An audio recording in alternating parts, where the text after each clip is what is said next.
To the Calmcast, a time to feel calm and think clearly. I'm Claire Downham, the Queen of Calm, a transformational life coach.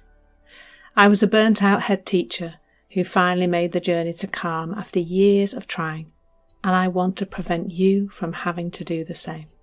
The Calmcast is a series of short explorations, gently guiding you back to your natural state, which is calm and clarity. Just listen like you would listen to music, with an open mind and curiosity. There's nothing else to do.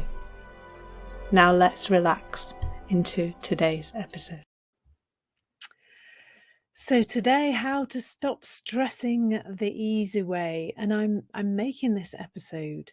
I kind of missed the anniversary yesterday, but I'm making this episode pretty much 3 years plus 1 day from the moment when I started my journey. Not the exact moment, because I guess I must have, well, I'll tell you the story and then you'll understand. But I had my first 3 principles or inside out coaching session 3 years ago yesterday. And how, isn't it funny, I think, how the stars sometimes seem to align, or the universe sends something in your direction at just the right moment, that it's unmissable almost, that it's been sent for a reason, to help you move in some way, move in a different direction, nudge you onto a slightly different path. Of course, that's happening to us all the time, isn't it? Moment by moment. So my lovely friend Peter Slay, do look him up in the world. He had just finished his training with Michael Neal, doing Super Coach Academy, and he just needed some people. He was offering some coaching because he'd just done his training and he needed to get out there and start practicing his coaching and helping people. And he put a post on Facebook. Now, even at that time, I'm not really a big Facebook user much these days, but even at that time, I wasn't massively on Facebook a lot, didn't do a lot of scrolling, but I just happened to be on Facebook on this particular day, and I happened to see this post, and I reached out to Peter and said, yeah, that I'd love that, and I've known Peter for a little while. He's a lovely guy, and I thought, why not? It would be really interesting to see what he's offering. And in the back of my mind, I'm fairly sure I thought, oh, well, this could be the thing to fix me.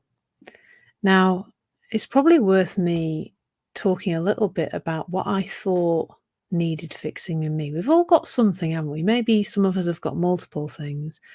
My thing that I thought needed fixing in me was all around motivation. So I didn't think I was motivated enough. I thought I procrastinated too much. I generally, I think, lived in this place where I thought that in order for me to be motivated, that the stars had to align pretty much, that things had to be a certain way, I had to feel a certain way, and then I could do things. But until I felt that, until my ducks were lined up, the beam of motivational light would not come down from heaven, touch me on the head and have me do things. It really was a real battle, an internal battle in me. I want to be doing this, mostly in my business, but also in my house. It's transformed my personal space at home, understanding this better. So I tried a lot of things to fix that about me. So I had read endless self-development books, mostly around productivity, the 4-hour work week, 5-second rule, all the books about habits, tiny habits and atomic habits and all those kind of things, and many, many other things beside. I've still got a lot of them on Audible. They won't let me return them now, unfortunately, so I'm stuck with them. And as well as that kind of self-development stuff, I also was doing a lot of therapeutic stuff. So I'd done traditional counselling for quite a long time. I'd then stepped into because I was a hypnotherapist at the time, I was doing a lot of inner child work under hypnosis, and other hypnotherapy stuff. And then, as well as that, I was learning lots of tools and techniques and doing lots of daily rituals, doing a lot of listening to meditations and other things. I mean, it was I dread to think actually how many hours per week I was spending, but I'm gonna say more than 10. I was doing the miracle morning. I mean, that took my miracle morning took more than an hour, because it's it's a lie you can get it all in an hour. It's pretty hair-raising that. I was doing more like, they might recommend 10 minutes meditation. Well, I was doing 20, and I was always upgrading it and changing it, this morning ritual, and it actually got longer and longer. I think it probably got to be an hour and a half a day. So we're talking way over 10 hours a week there, aren't we? Um, so that was my life, and I was still quite frustrated with myself, and that I despite well, I think the more things I did that didn't help, the more I thought that that was a sign there was something wrong with me.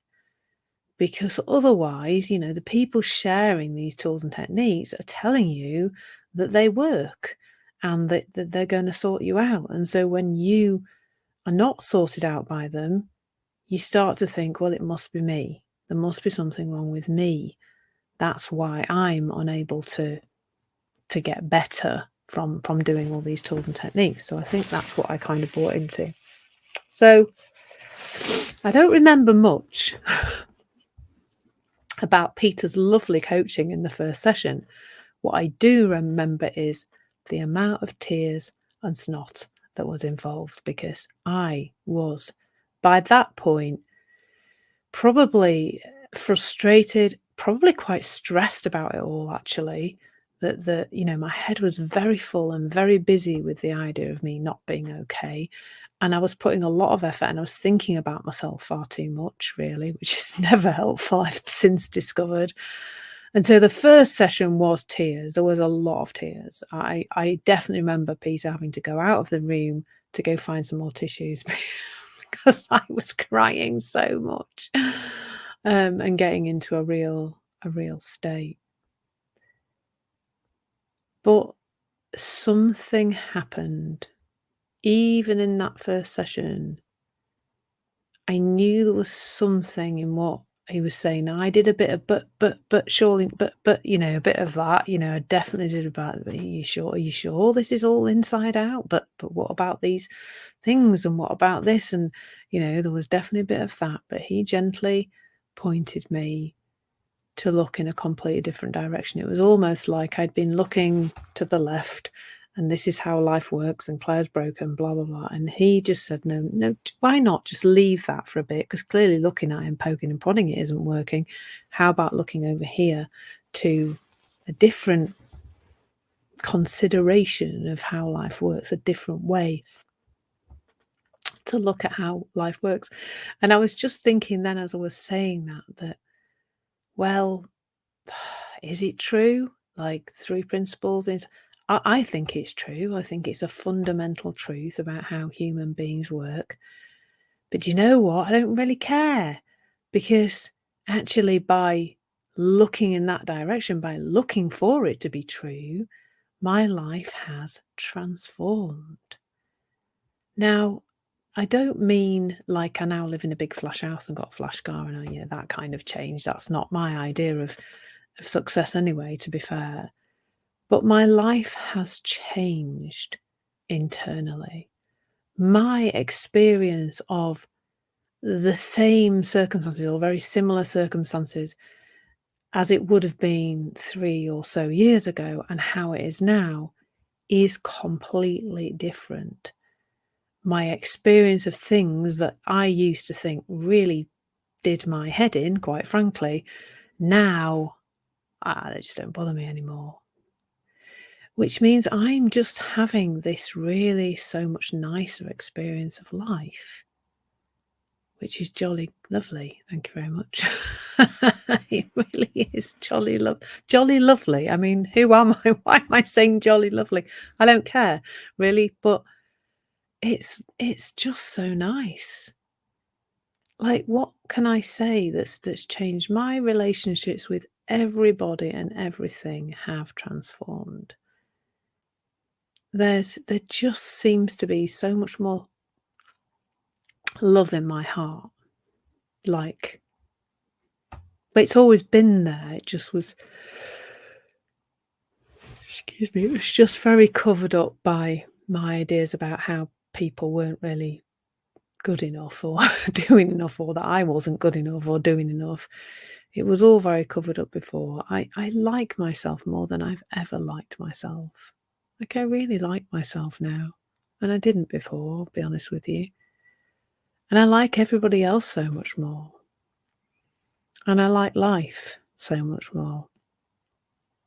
And I am the Queen of Calm. And that doesn't mean I don't ever get upset about anything. It doesn't mean I don't get angry. If you'd have seen me a few hours ago when my fiancé didn't do something I wanted him to do, you would not have seen any calm at all. But, and this is like a truly fantastic difference, you would have seen how quickly calm returned to me inside and then outside.